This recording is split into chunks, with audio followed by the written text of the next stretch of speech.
अपमान करवाएंगे, भगवान उपहास करवाएंगे। क्यों? ये दवा है, दवा। इसके बिना ये भवरोग ठीक नहीं होगा। ये दवा मिलेगी, पहले से बता रहे, थोड़ी कड़वी दवा है, मिलेगी।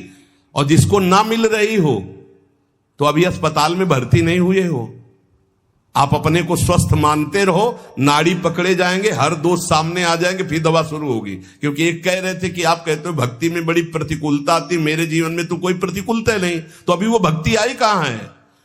ऐसा क्यों करते हैं? क्योंकि जहां जहां हमारा राग है उसका नाश होकर भगवत प्राप्ति के लिए जो जो हमें सद्गुण चाहिए वो श्री भगवान देते हैं। इसलिए कभी शिकायत मत करो। भगवान की जब कृपा होगी तब आपको लौकिक भोगों की तरफ बढ़ने में असफलता होगी।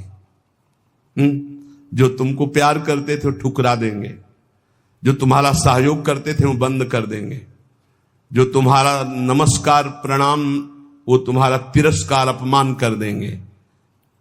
तब आपका हृदय आसपास से टूट करके एकमात्र भगवान की तरफ जाए। अगर चिंतामणि ने धक्का देके न निकलवाया होता तो बिल्व मंगल जी बिल्व मंगलाचार्य न बनते, पक्का। बड़े कृपालु भगवान है, बड़े कृपालु है। उनकी कृपा जब बाद में आपको समझ में आएगी तो आपको आनंद आ जाएगा। स्थिति एक बार ऐसी जीवन में जरूर आती है जब सर्व आश्रय टूट जाते हैं, केवल प्रभु का आश्रय। भगवान और धर्म, इन पर चलने वालों को कसौटी देनी होती है, वो महान दुखों से मुक्त होने के लिए। असंभव को भी संभव करने वाले तुम्हारे स्वामी तुम्हारे सामने जो अपमान और दुख भेज रहे हैं, इसका रहस्य है, इसमें छुपा हुआ रहस्य। इसलिए कड़ुआ बोल रहा है तुम्हारे सामने, क्यों बोल रहा है? क्योंकि भगवान उससे बुलवा रहे हैं। तो क्यों सुनवा रहे हैं? क्योंकि तुम्हारे अंदर इस कड़वी दवा की जरूरत है। प्यारे, प्रार्थना मान लो, विरोध मत करना, गाली पलट कर मत देना, बहुत जल्दी आपका हृदय निर्मल हो जाएगा। किसी की संसार में शक्ति है कि तुम जिसके सेवक हो तुम्हें कोई गाली दे सके, तुम्हारी तरफ कोई आंख उठा सके? अगर वो आंख उठा रहा है तो मेरे स्वामी ने उसको बोला है कि जाओ इसे आंख दिखाओ, इसको गाली दो। क्यों? क्योंकि कोई है अंदर ऐसा जहरीला फोड़ा, उसका ऑपरेशन हो रहा है, दवा दे रहे भगवान। विश्वास कर लीजिए, भगवान की कृपा से तुम्हारे अंदर ऐसी स्थिति उत्पन्न होगी जो क्षम होगी, जो सारी सफलताओं को लांग कर परमानंद में डूब जाओगे। इसलिए उपासक केवल भगवान को देखे।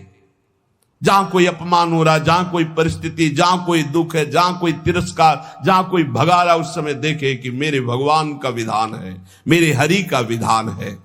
जब तक प्रशंसा करने वालों के प्रति, आश्रय देने वालों के प्रति, अनुकूल भोग देने वालों के प्रति, बंधु बांधवों के प्रति, रिश्ते नातों के प्रति थोड़ा भी संबंध रहता है, तब तक भगवत शरणागति पूर्ण नहीं मानी जाती।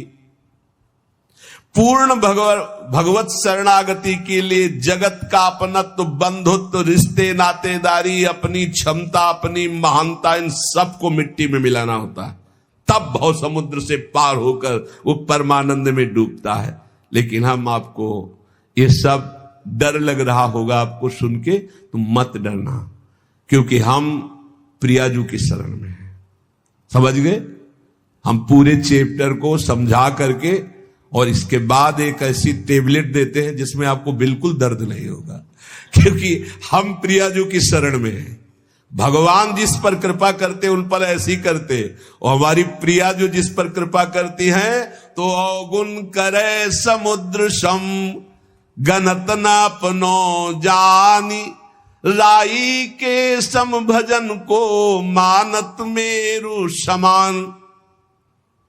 और अगर महाराज अब हम इसकी परीक्षा लेंगे तो श्री जी कहते फिर हम आपकी परीक्षा लेंगे, तो महाराज कह देते नहीं पास। तो प्रिया जी कहती आओ हमारे पास। है? हमारी तो बाजी जीत गई भाई। नागरीदासी जन्म जितायो बलिहारी बलिहारी, हमारी सब ही बात सुधारी, सुधार दी हमारी बात। श्री कुंज बिहारी ने श्री लाडली जी की शरणागति प्राप्त हो गई।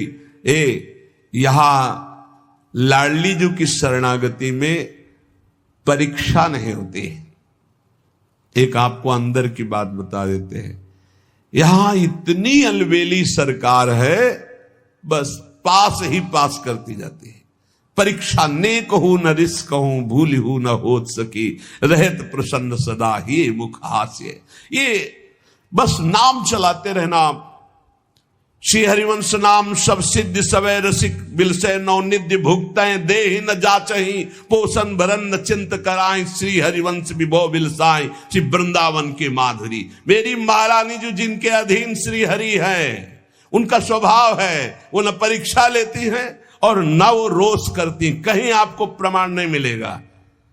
परीक्षा नहीं लेती और रोष नहीं करती और भूखा नहीं रहने देती और कभी भी किसी भी परिस्थिति में घबराहट नहीं आने देती। वो एक अलौकिक आनंद, एक अलौकिक समर्पण, एक अलौकिक, हमारा समर्पण क्या, उनका समर्पण, वो कितना समर्पित है।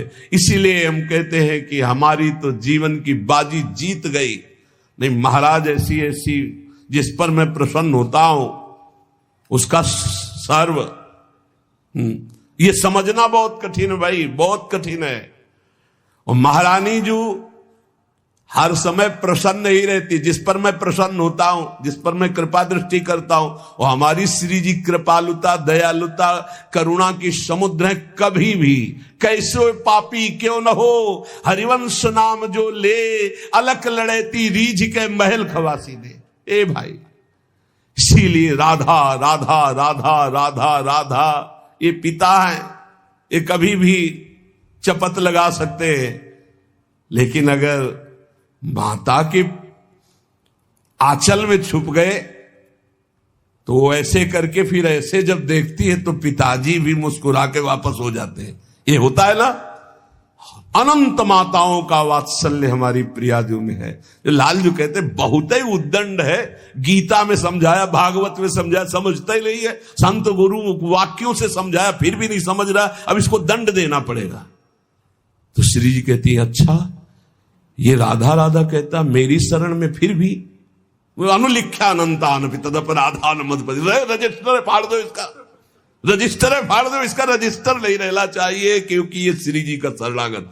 विश्वास कर लो हमारी बात पे, हम किसी ठसक पे बोल रहे हैं, किसी कर्तव्य भाव में नहीं, ठसक पे बोल रहे हैं। महारानी जी की शरण में जो है, लाल जो महाराज निहाल कर देते हैं, अपने शरणागतों से भी बढ़कर निहाल।